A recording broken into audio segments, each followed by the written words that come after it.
I'm the sports professor, Rick Horrow. Welcome to Beyond the Scoreboard, Inside the Mega Events. It's a trillion-dollar sports business, to be sure, and about 50 to 60% of those dollars are wrapped up in the mega events, the championships, Super Bowls, All-Star Games, World Series, Wimbledon, tennis majors, golf majors, NASCAR championships, IndyCar championships, Ryder Cup. All of those too numerous to mention. I'm in my office to kick off the show, but I'm not here a lot. I'll be on the road on a weekly basis to bring you the inside tips from those major events. The balance sheets, who wins, who loses, the interviews, how you put on the events, and how you sustain them. This is all brought to you by Edelman Financial. Money doesn't come with instructions. That's why we created Edelman Financial Services to help you with everything from college and retirement planning to managing your investments, helping you achieve retirement security. We're among the nation's top financial advisors. Come see how we can help you.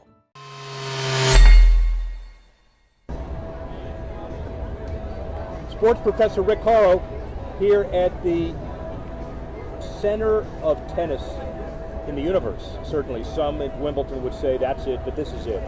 It's a clear indication that tennis has come full circle from a point where venues weren't really the best to a $600 million 5-year renovation of this facility with a new roof on the second facility, the roof on the first one. We can talk about the details of that, but I would rather have the managing director of the USTA talk about it because he is far more informed than I am and also a good friend. Chris Widmeyer, how are you? Very good, Rick. Thanks for joining us again. Absolutely. I wouldn't mind being one of the 800,000, 900,000 people who come here every single year. Love the idea of being here, but also love the idea of the improvements. So $53 million in prize money. Everybody's excited about the on-court issues, but let's talk about off-court for a second. What's so special this year over the last 4 years of capital improvements? Why are we sitting here? Well, we're just thrilled that this is our 50th anniversary celebration of the U.S. Open. To think, 50 years ago, 1968, Arthur Ashe becoming the first men's singles champion, Virginia Wade the first women's. Arthur Ashe, of course, now the namesake of our #1 court, the centerpiece of the USTA Billie Jean King National Tennis Center.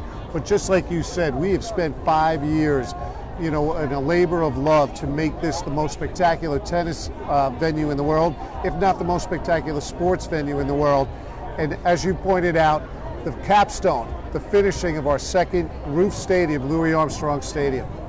Get up there and show that for a second, because this was the new addition this year. 14,000 seats? Correct. And a roof that will allow a second court to have some action if there's rain.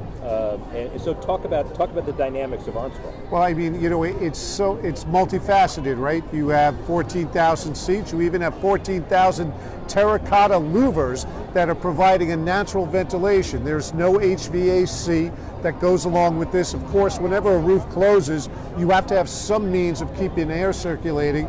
The guys at Rossetti, they're just really something. They figured out this natural ventilation.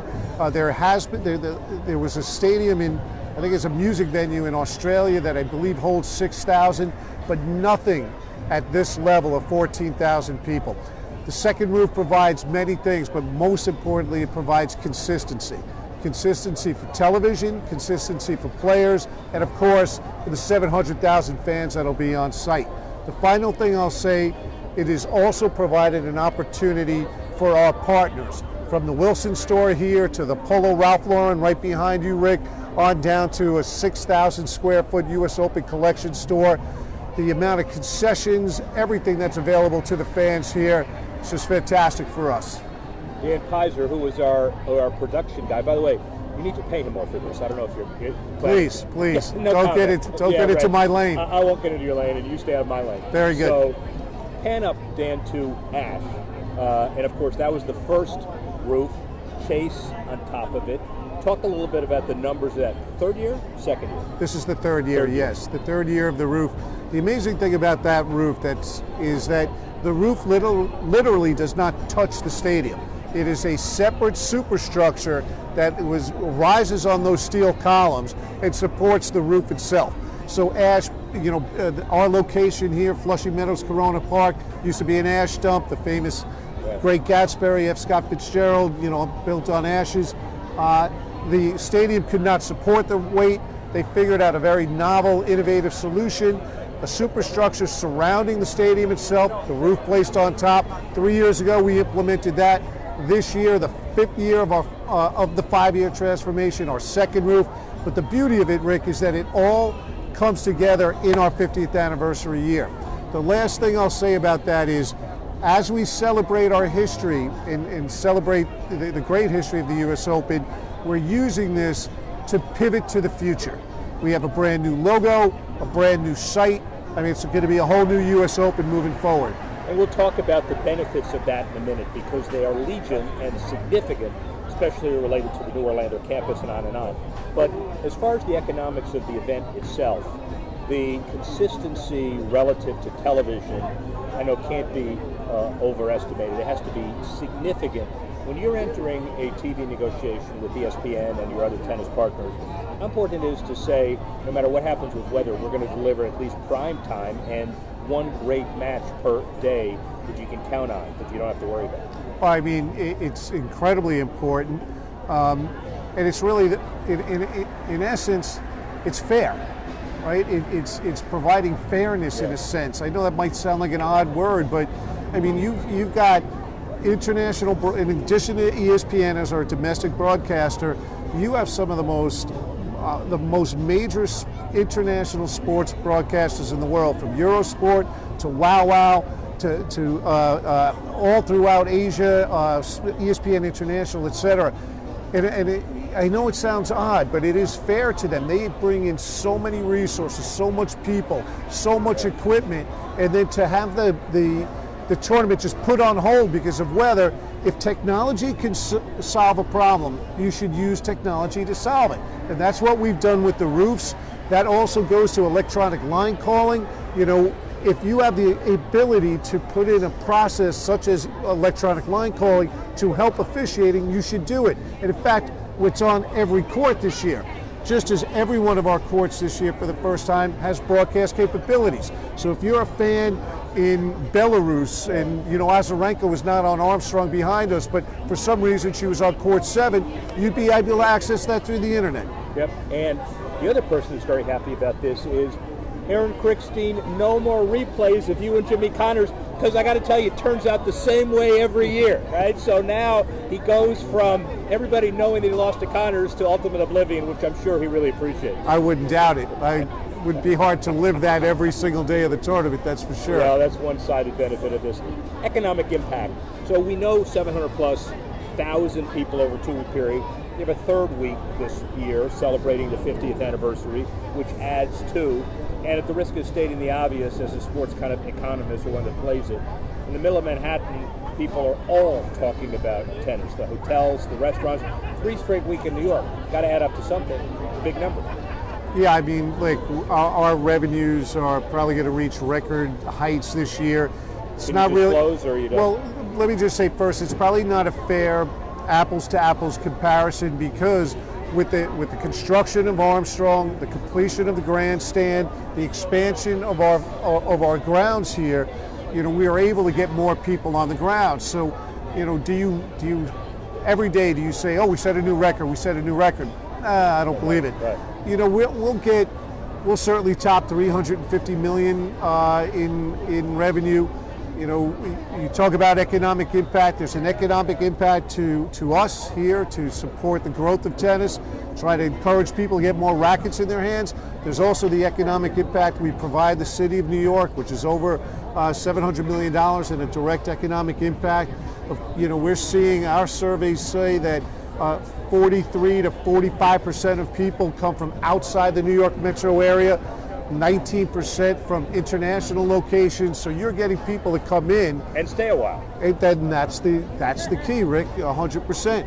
It's not like me going to a Yankee game, a Giant game, going to Citi Field or whatever it is. I'm already in this market. If you're coming here to the U.S. Open, you're going to be staying here for several days, including over the holidays, which is really significant. So we don't need to be positive, overly positive. The numbers speak for themselves, and we understand that. So the revenue, the profit, let's talk about what's done with it. Talk a little bit about Net Generation, talk a little bit about the kids and the 50-year plan. So, in the past, we've had different approaches to how best to motivate and inspire kids to play the game.